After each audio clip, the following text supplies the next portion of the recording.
അപ്പോൾ ഹേമ കമ്മിറ്റിയുമായി ബന്ധപ്പെട്ടുള്ള ചർച്ചകൾ ഇങ്ങനെ കുറച്ച് 2-3 ദിവസമായിട്ട് എല്ലാ ചാനലുകളും ഇപ്പൊ തന്നെയാണ് ഫോക്കസ് ചെയ്തുകൊണ്ടിരിക്കുന്നത്. അപ്പോൾ ഇതുമായി ബന്ധപ്പെട്ട് പറയുമ്പോൾ ഇതിപ്പോ ഒരു സിനിമാ ഫീൽഡ് മാത്രമല്ല, പല മേഖലകളിലും ഇതുപോലുള്ള ദുരനുഭവങ്ങൾ പല സ്ത്രീകൾക്കും ഉണ്ടായിട്ടുണ്ടാവാം. പക്ഷെ അപ്പൊ അവരൊക്കെ ചിന്തിക്കേണ്ട ഒരു കാര്യം, ഭൂമി എന്ന് പറഞ്ഞാൽ പരന്ന് കിടക്കാണ്.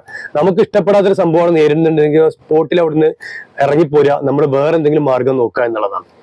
ഈ ഒരു ജോലി മാത്രമല്ലല്ലോ, വേറെ എത്രയോ ജോലി നമ്മുടെ മുമ്പിലുണ്ട് എന്നുള്ളതാണ്. അതുപോലെ തന്നെ ഹേമ കമ്മിറ്റിയുമായി ബാധിക്കാത്ത വേറൊരു വിഷയമാണ് നമ്മുടെ നാട്ടിൽ പൊതുവേ പറഞ്ഞു വരുന്നൊരു കേസുണ്ട്. അതുപോലെ ഒരു സ്ത്രീയും ഒരു പുരുഷനും അവരുടെ ഇഷ്ടപ്രകാരം ഒരു ശാരീരിക ബന്ധത്തിൽ ഏർപ്പെട്ടതിന് ശേഷം ചിലപ്പോൾ അവര് രണ്ടുപേരും ഇഷ്ടത്തിലായി കുറെ വർഷങ്ങളോളം ആ ഒരു സംഭവം അവര് തുടർന്നു പോകുന്നുണ്ടാവാം. പക്ഷെ ഒരു സുപ്രഭാതത്തില് അവർ രണ്ടുപേരും തമ്മിൽ ഒന്ന് ഉടക്കി കഴിഞ്ഞാൽ, ഒന്ന് തെറ്റിക്കഴിഞ്ഞാൽ പിന്നെന്ത് ചെയ്യും, നേരെ പുരുഷനെതിരെ സ്ത്രീ പീഡനത്തിന് കേസ് കൊടുക്കും, അല്ലെങ്കിൽ പിന്നെ പീഡനത്തിനെതിരെ കേസ് കൊടുക്കും. എന്താണ് അതിൽ ലോജിക്ക് എന്നുള്ളത് മനസ്സിലാകാത്ത. അതുപോലെ രണ്ടുപേരും നല്ല ഇഷ്ടത്തിലായിരിക്കും, നല്ല സ്നേഹത്തിലായിരിക്കും, വർഷങ്ങളോളം അങ്ങനെ നടന്നിട്ടുണ്ടാകാം. പക്ഷെ എന്തെങ്കിലും പറ്റാത്തത് കാണുമ്പോൾ നേരെ തിരിച്ച് ഒരൊറ്റ കേസ് കൊടുക്കല.